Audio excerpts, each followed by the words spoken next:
Prabuddha Bharat International Program of Reading the Constitution of India, Episode 29. In this episode, we cover Part 9 of the Constitution from Article 243 to Article 243H. These 9 articles deal with the Panchayats. భారత రాజ్యాంగము, ప్రబుద్ధ భారత నిర్మాణం. Prabuddha Bharat international ఆధ్వర్యంలో రాజ్యాంగ పఠనానికి ఆహ్వానం. నా పేరు ఝాన్సీ గెడ్డం. రాజ్యాంగ పఠనం 29వ ఎపిసోడ్. ఈ ఎపిసోడ్లో భారత రాజ్యాంగం 9వ భాగంలో అధికరణ 243 నుండి అధికరణ 243H వరకు చదువుకుందాము. ఇవి దేశంలోని పంచాయతీ వ్యవస్థకు సంబంధించిన అధికరణలు. Part 9, the Panchayats. Article 243. Definitions. In this part, unless the context otherwise requires: A. District means a district in a state. B. Grama Sabha means a body consisting of persons registered in the electoral rolls relating to a village comprised within the area of Panchayat at the village level. C. Intermediate level means a level between the village and district levels specified by the governor of a state by public notification to be the intermediate level for the purposes of this part. D. Panchayat means an institution by whatever name called of self-government constituted under Article 243B for the rural areas. E. Panchayat area means the territorial area of a panchayat. F. Population means the population as ascertained at the last preceding census of which the relevant figures have been published. G. Village means a village specified by the governor by public notification to be a village for the purposes of this part and includes a group of villages so specified. 9వ భాగము పంచాయతీలు. అధికరణ 243 నిర్వచనములు. ఈ భాగంలో సందర్భం వేరు విధంగా కోరిననే తప్ప ఏ. జిల్లా అనగా ఒక రాష్ట్రంలోని జిల్లా అని అర్థం. బి. గ్రామ సభ అనగా గ్రామ స్థాయిలో పంచాయతీ ప్రాంతం లోపల కూడి ఉన్న గ్రామానికి సంబంధించిన ఓటర్ల జాబితాలో రిజిస్టర్ అయిన వ్యక్తులతో కూడిన సభ్యుల సమూహము. సి. మాధ్యమిక స్థాయి అనగా ఒక రాష్ట్ర గవర్నరు పబ్లిక్ నోటిఫికేషన్లో ఈ భాగపు ప్రయోజనాల నిమిత్తం మాధ్యమిక స్థాయిగా నిర్దిష్టపరిచిన గ్రామము మరియు జిల్లా స్థాయిల మధ్య ఒక స్థాయి అని అర్థం. డి. పంచాయత్ అనగా ఏ పేరుతో పిలిచినప్పటికీ అధికరణ 243B క్రింద గ్రామీణ ప్రాంతానికి స్వయం పరిపాలన కోసం ఏర్పాటు చేయబడిన ఒక సంస్థ. ఈ పంచాయతీ ప్రాంతం అనగా ఒక పంచాయతీ పరిధిలోని భూభాగ ప్రాంతం. ఎఫ్. జనాభా అనగా జనాభా లెక్కలకు సంబంధించిన జనాభా సంఖ్యలు ప్రచురించబడినట్టి 10 ఏళ్లకోసారి తీయబడు జనాభా లెక్కల్లో నిశ్చయించబడిన జనసంఖ్య. జి. గ్రామం అనగా గవర్నర్ ఈ భాగం అవసరాల నిమిత్తం పబ్లిక్ నోటిఫికేషన్ ద్వారా గ్రామంగా నిర్దిష్టపరిచిన గ్రామం మరియు అట్లు నిర్దిష్టపరిచిన గ్రామాల సముదాయం.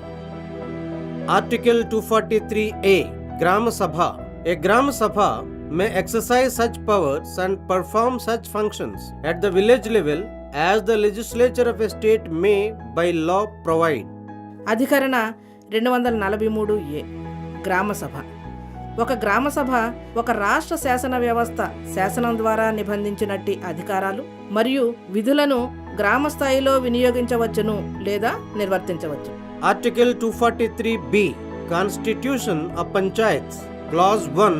There shall be constituted in every state panchayats at the village, intermediate and district levels in accordance with the provisions of this part. Clause 2. Notwithstanding anything in Clause 1, panchayats at the intermediate level may not be constituted in a state having a population not exceeding 20 lakhs. అధికరణ 243B. పంచాయతీల ఏర్పాటు. Clause 1. ప్రతి రాష్ట్రంలోనూ ఈ భాగంలోని నిబంధనలకు లోబడి గ్రామ స్థాయిలోనూ మాధ్యమిక స్థాయిలోనూ జిల్లా స్థాయిలోనూ పంచాయతీలు ఏర్పాటు చేయబడతాయి. క్లాజ్ 2. నిబంధన 1లో ఉన్న దేనితోనూ నిమిత్తం లేకుండా జనాభా 20 లక్షలకు మించని రాష్ట్రంలో మాధ్యమిక స్థాయి పంచాయతీలు ఏర్పాటు చేయకుండా కూడా ఉండవచ్చు. Article 243C. Composition of Panchayats. Clause 1. Subject to the provisions of this part, the legislature of a state may by law make provisions with respect to the composition of panchayats. provided that the ratio between the population of the territorial area of a panchayat at any level and the number of seats in such panchayats to be filled by election shall, so far as practicable, be the same throughout the state. Clause 2. All the seats in a panchayat shall be filled by persons chosen by direct election from territorial constituencies in the panchayat area, and for this purpose each panchayat area shall be divided into territorial constituencies in such manner that the ratio between the population of each constituency and the number of seats allotted to it shall, so far as practicable, be the same throughout the panchayat area. Clause 3. The legislature of a state may by law provide for the representation A. of the chairpersons of the panchayats at the village level, in the panchayats at the intermediate level, or in the case of a state not having panchayats at the intermediate level, in the panchayats at the district level. B. of the chairpersons of the panchayats at the intermediate level, in the panchayats at the district level. C. of the members of the house of the people and the members of the legislative assembly of the state representing constituencies which comprise wholly or partly a panchayat area at a level other than the village level in such panchayat. Subclause D. of the members of the council of states and the members of the legislative council of the state where they are registered as electors within 1. a panchayat area at the intermediate level in the panchayat at the intermediate level, and 2. a panchayat area at the district level in the panchayat at the district level. Clause 4. The chairperson of a panchayat and other members of the panchayat, whether or not chosen by direct election from territorial constituencies in the panchayat area, shall have the right to vote in the meetings of the panchayats. Clause 5. The chairperson of a panchayat at the village level shall be elected in such manner as the legislature of a state may by law provide, and B. a panchayat at the intermediate level or district level shall be elected by and from amongst the elected members thereof. అధికరణ 243C పంచాయతీల కూర్పు. Clause 1. ఈ భాగంలోని నిబంధనలకు లోబడి ఒక రాష్ట్ర శాసన వ్యవస్థ శాసనం ద్వారా పంచాయతీల నిర్మాణం విషయంలో నిబంధనలు చేయవచ్చు. అయితే ఏదేని స్థాయిలో పంచాయతీ యొక్క భూభాగ ప్రాంతపు జనాభా అట్టి పంచాయతీలో ఎన్నిక ద్వారా భర్తీ చేయవలసిన స్థానాల మధ్య నిష్పత్తి ఆచరణ రీత్యా సాధ్యమైనంత వరకు రాష్ట్రమంతటా ఒకే విధంగా ఉండాలి. క్లాజ్ 2. పంచాయతీలోని స్థానాలన్నిటినీ ఆ పంచాయతీ భూభాగంలోని భౌగోళిక నియోజకవర్గాల నుండి ప్రత్యక్ష ఎన్నిక ద్వారా ఎంపికైన వ్యక్తులతో భర్తీ చేయవలెను. ఇందు నిమిత్తం ప్రతి పంచాయతీ ప్రాంతము నియోజకవర్గ జనాభా దానికి కేటాయించబడిన స్థానాల సంఖ్య మధ్య గల నిష్పత్తి సాధ్యమైనంత వరకు రాష్ట్రమంతటా ఒకే విధంగా ఉండేలా భౌగోళిక నియోజకవర్గాలుగా విభజించబడవలెను. క్లాజ్ 3. రాష్ట్ర శాసన వ్యవస్థ శాసనం ద్వారా ఈ క్రింది వారికి పంచాయతీలో ప్రాతినిధ్యం కొరకు నిబంధనలు చేయవచ్చును. ఏ.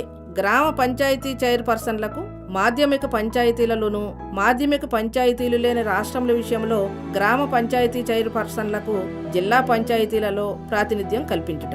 బి. మాధ్యమిక పంచాయతీ చైర్పర్సన్లకు జిల్లా పంచాయతీలలో ప్రాతినిధ్యం కల్పించుట. సి. మాధ్యమిక పంచాయతీ జిల్లా పంచాయతీల పరిధిలో పూర్తిగా గాని పాక్షికంగా గాని తమ నియోజకవర్గాలలో భాగమై ఉన్న ప్రజల సభ నియోజకవర్గ సభ్యులకు రాష్ట్ర శాసనసభ నియోజకవర్గ సభ్యులకు ప్రాతినిధ్యం కల్పించుట. డి. రాష్ట్రాల మండలి లేదా రాజ్యసభ సభ్యులకు రాష్ట్ర శాసన మండలి సభ్యులకు వారు ఓటర్లుగా ఎక్కడ నమోదై ఉన్నారో సబ్ క్లాజ్ 1 ఆ మాధ్యమిక స్థాయి పంచాయతీ పరిధిలోని వారికి సదరు మాధ్యమిక స్థాయిలో గల పంచాయతీలోనూ 2 ఆ జిల్లా స్థాయి పంచాయతీ పరిధిలోని వారికి సదరు జిల్లా స్థాయిలో గల పంచాయతీలోనూ ప్రాతినిధ్యం కల్పించుట. క్లాజ్ 4 పంచాయతీ ప్రాంతంలోని భౌగోళిక నియోజకవర్గాల నుండి ప్రత్యక్ష ఎన్నిక ద్వారా ఎంపికైనా కాకపోయినా పంచాయతీ చైర్పర్సన్లు ఇతర పంచాయతీ సభ్యులు పంచాయతీల సమావేశాల్లో ఓటు హక్కు కలిగి ఉందురు. క్లాజ్ 5 ఏ. గ్రామస్థాయి పంచాయతీ చైర్పర్సను రాష్ట్ర శాసన వ్యవస్థ శాసనం ద్వారా నిబంధించిన రీతిలో ఎన్నికవుతారు. బి. మాధ్యమిక స్థాయి లేదా జిల్లా స్థాయి పంచాయతీ చైర్పర్సను సదరు పంచాయతీ స్థాయికి ఎన్నికైన సభ్యులచే మరియు వారిలో నుండి ఎన్నుకోబడతారు. Article 243D Reservation of seats. Clause 1. seats shall be reserved for A. the scheduled castes and B. the scheduled tribes in every panchayat, and the number of seats so reserved shall bear as nearly as may be the same proportion of the total number of seats to be filled by direct election in that panchayat as the population of the scheduled caste in that panchayat area or of the scheduled tribes in that panchayat area bear to the total population of that area, and such seats may be allotted by rotation to different constituencies in a panchayat. Clause 2. Not less than 1/3 of the total number of seats reserved under clause 1 shall be reserved for the women belonging to the scheduled caste or, as the case may be, the scheduled tribes. Clause 3.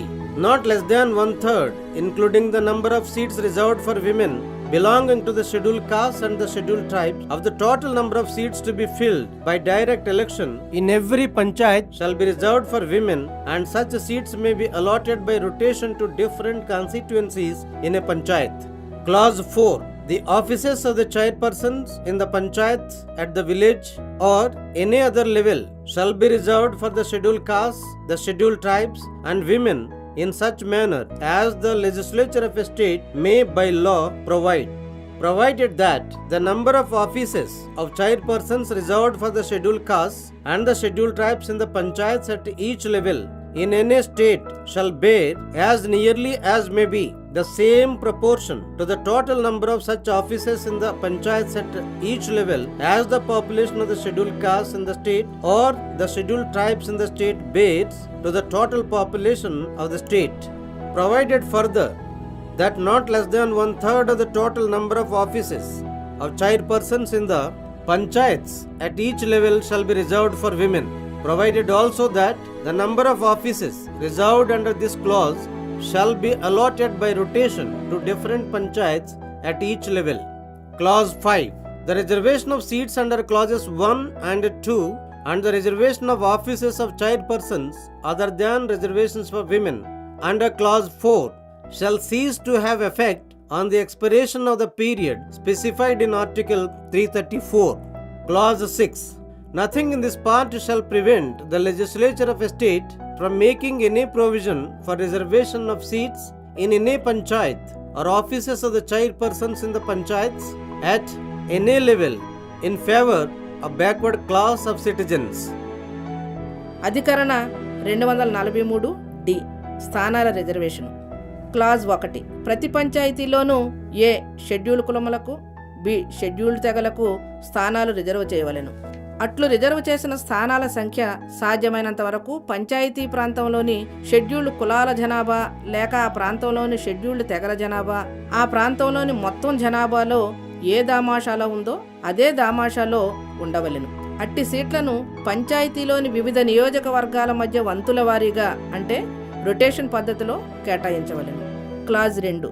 నిబంధన 1 కింద reserve చేసిన మొత్తం స్థానాల సంఖ్యలో 1/3 తక్కువ కాకుండా ఆయా వర్గాలను బట్టి స్థానాలను షెడ్యూల్ కులాలకు లేదా షెడ్యూల్ తెగలకు చెందిన మహిళలకు రిజర్వ్ చేయవలెను.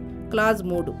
షెడ్యూల్ కులాలు మరియు షెడ్యూల్ తెగలకు చెందిన మహిళలకు రిజర్వ్ చేసిన స్థానాల సంఖ్యతో సహా ప్రతి పంచాయతీలో ప్రత్యక్ష ఎన్నిక ద్వారా భర్తీ చేయవలసిన స్థానాల మొత్తం సంఖ్యలో 1/3 తక్కువ కాకుండా స్థానాలను మహిళలకు కేటాయించవలెను. అట్టి స్థానాలను పంచాయతీలోని వివిధ నియోజకవర్గాల మధ్య వంతుల వారీగా అంటే రొటేషన్ పద్ధతిలో కేటాయించాలి. క్లాజ్ 4. గ్రామస్థాయి లేదా ఏదేని ఇతర స్థాయిల్లోని పంచాయతీల చైర్పర్సన్ల పదవులను రాష్ట్ర శాసన వ్యవస్థ శాసనం ద్వారా నిబంధించే రీతిలో షెడ్యూల్డ్ కులాల షెడ్యూల్డ్ తెగల మహిళలకు కేటాయించవలెను. అయితే ఏదేని రాష్ట్రంలో ప్రతి స్థాయిలోనూ పంచాయతీలలో షెడ్యూల్డ్ కులాల షెడ్యూల్డ్ తెగల వారికి రిజర్వ్ చేసిన చైర్పర్సన్ పదవుల సంఖ్య రాష్ట్రంలో షెడ్యూల్డ్ కులాల వారి జనాభా లేదా రాష్ట్రంలో షెడ్యూల్డ్ తెగల వారి జనాభా రాష్ట్ర మొత్తం జనాభాలో గల దామాషాను పరిగణలోనికి తీసుకొని ప్రతి స్థాయిలోనూ అట్టి పదవుల మొత్తం సంఖ్య సాధ్యమైనంత వరకు అదే దామాషాలో ఉండే విధంగా చూడవలెను. అంతేకాకుండా ప్రతి స్థాయిలోనూ పంచాయతీల చైర్పర్సన్ల మొత్తం సంఖ్యలో 1/3 తక్కువ కాకుండా చైర్పర్సన్ పదవులను మహిళలకు రిజర్వ్ చేయవలెను. అయితే ఇంకనూ ఈ నిబంధన క్రింద రిజర్వ్ చేసిన పదవులను ప్రతి స్థాయిలోని వివిధ పంచాయతీల మధ్య వంతుల వారీగా అంటే రొటేషన్ పద్ధతిలో కేటాయించవలెను.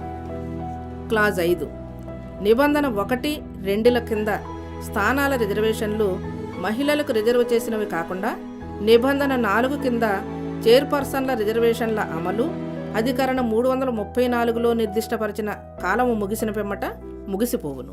క్లాజ్ 6 ఈ భాగంలో ఉన్నదేది ఏదేని పంచాయతీలోని స్థానాలను లేదా ఏదేని స్థాయిల్లోని చైర్పర్సన్ పదవులను వెనుకబడిన తరగతి పౌరులకు అనుకూలంగా రిజర్వ్ చేయొచ్చు, ఏదేని నిబంధన చేయుటకు రాష్ట్ర శాసన వ్యవస్థకు అడ్డురాదు.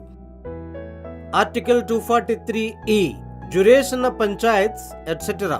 Clause 1 Every panchayat, unless sooner dissolved under any law for the time being in force, shall continue for 5 years from the date appointed for its first meeting and no longer. Clause 2 No amendment of any law for the time being in force shall have the effect of causing dissolution of a panchayat at any level which is functioning immediately before such amendment till the expiration of its duration specified in Clause 1.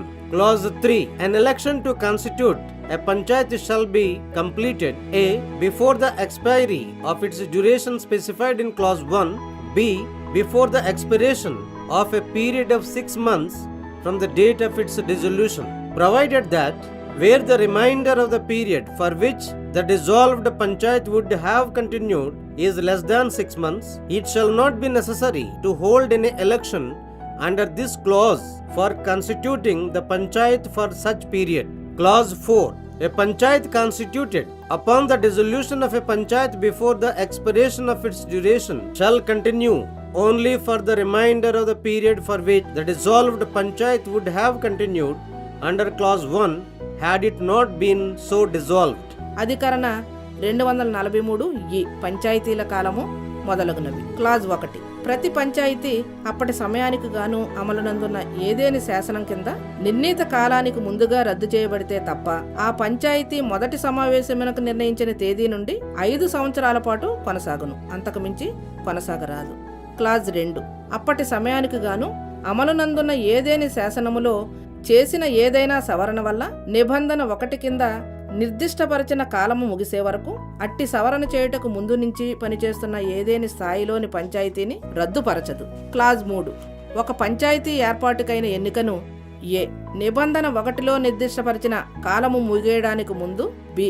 అది రద్దయిన తేదీ నుండి 6 నెలల సమయం ముగియడానికి ముందు పూర్తి చేయవలెను. అయితే రద్దు చేయబడిన పంచాయతీ కొనసాగి ఉండే అసలు కాలములో మిగిలి ఉన్న కాలము 6 నెలల కంటే తక్కువ ఉంటే ఆ మిగిలిన కాలం వరకు పంచాయతీని కొనసాగించుటకు ఈ నిబంధన కింద ఎన్నికను నిర్వహించవలసిన అవసరము లేదు. క్లాజ్ 4 పదవీకాలం ముగియడానికి ముందే రద్దు చేయబడిన అసలు కాలావధిలో మిగిలిన సమయానికి ఏర్పాటైన పంచాయతీ నిబంధన 1 క్రింద ఆ పంచాయతీ రద్దు కాకుండా ఉంటే ఎంతకాలం ఉండేదో రద్దయిన తరువాత అంతకాలం పాటు మాత్రమే కొనసాగవలెను. Article 243F Disqualifications for membership. Clause 1 A person shall be disqualified for being chosen as and for being a member of a panchayat a. If he is so disqualified by or under any law for the time being in force for the purposes of election to the legislature of the state concerned, provided that no person shall be disqualified on the ground that he is less than 25 years of age if he has attained the age of 21 years. B.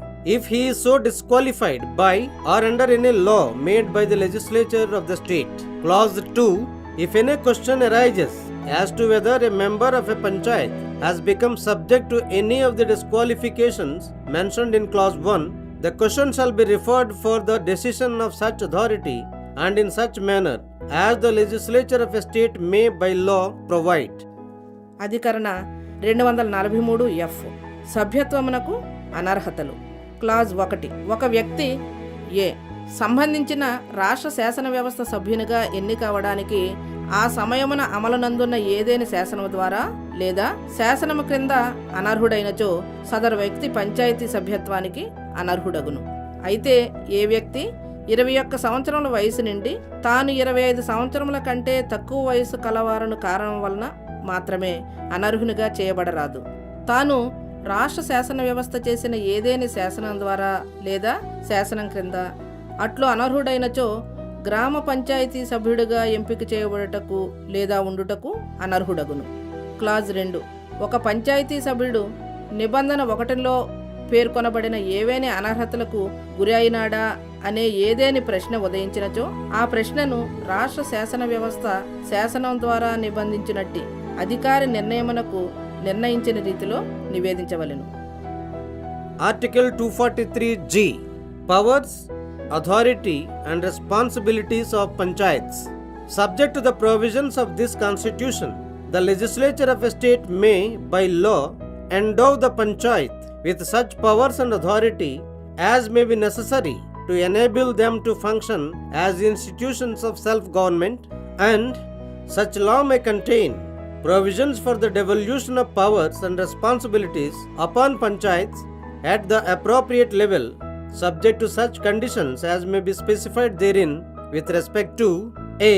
the preparation of plans for economic development and social justice, b. the implementation of schemes for economic development and social justice as may be entrusted to them, including those in relation to the matters listed in the 11th schedule. అధికరణ 243G. పంచాయతీల అధికారాలు, అధీకృత అధికారాలు, బాధ్యతలు. రాజ్యాంగ నిబంధనలకు లోబడి రాష్ట్ర శాసన వ్యవస్థ శాసనం ద్వారా పంచాయతీలు స్వయం పరిపాలనా సంస్థలుగా పనిచేయటకు అవసరమగు అధికారములను, అధీకృత అధికారాలను సమకూర్చవచ్చు. ఆ శాసనంలో నిర్దిష్టపరిచినట్టి నిబంధనలకు లోబడి పంచాయతీలు ఏ. ఆర్థికాభివృద్ధి, సాంఘిక న్యాయం కొరకు ప్రణాళికలు తయారు చేయుటకు, బి. 11వ షెడ్యూలులో పొందుపరచిన విషయములకు సంబంధించిన వాటితో సహా పంచాయతీలకు ఆర్థికాభివృద్ధి, సాంఘిక న్యాయం కొరకు నిర్దిష్ట పథకాలను అమలు చేయుటకు సముచిత స్థాయిలో పంచాయతీలపై అధికారాలు, బాధ్యతలు సంక్రమింపజేయు నిబంధనలు ఉండవలెను. Article 243H. Powers to impose taxes by and funds of the panchayats. The legislature of a state may, by law, subclause A, authorize a panchayat to levy, collect and appropriate such taxes, duties, tolls and fees in accordance with such procedure and subject to such limits. Subclause B. Assign to a panchayat such taxes, duties, tolls and fees levied and collected by the state government for such purposes and subject to such conditions and limits. Subclause C. Provide for making such grants in aid to the panchayats from the consolidated fund of the state. And subclause D. Provide for constitution of such funds for crediting all monies received respectively by or on behalf of the panchayats, and also for the withdrawal of such monies therefrom as may be specified in the law. With this, episode 29 completes. అధికరణ 243H. పంచాయతీలు పన్నులు విధించే అధికారము, వాటి నిధులు. రాష్ట్ర శాసన వ్యవస్థ శాసనం ద్వారా అందులో నిబంధించిన రీతిలో ఏ. పంచాయతీలకు నిర్దిష్టపరిచిన కార్యనిర్వహణ పద్ధతిని అనుసరించి మరియు నిర్ధారిత పరిమితులకు లోబడి నిర్ధారిత పన్నులు, సుంకములు, టోలు పన్నులు, ఫీజులు విధించుటకు, వసూలు చేయుటకు మరియు సదరు ఆదాయమును వినియోగించుటకు అధికారం నీయవచ్చును. బి. రాష్ట్ర ప్రభుత్వం విధించి వసూలు చేయగల పన్నులు, సుంకములు, టోలు పన్నులు, ఫీజులను నిర్దిష్ట ప్రయోజనం నిమిత్తం మరియు నిర్దిష్ట నిబంధనలు, పరిమితులకు లోబడి పంచాయతీలకు కేటాయించవచ్చును. సి. రాష్ట్ర సంచిత నిధి నుండి పంచాయతీలకు నిర్దిష్ట సహాయక గ్రాంట్లు ఇవ్వడానికి ఏర్పాటు చేయవచ్చును. డి. పంచాయతీలచే మరియు వాటి తరపున స్వీకరించినట్టి పైకములను జమ చేయడానికి, నిధులను ఏర్పాటు చేయుటకు, వాటి నుండి అట్టి పైకములను ఉపసంహరించుటకు నిబంధనలు చేయవచ్చును. ఇంతటితో రాజ్యాంగ పఠనం 29వ ఎపిసోడ్ సమాప్తం.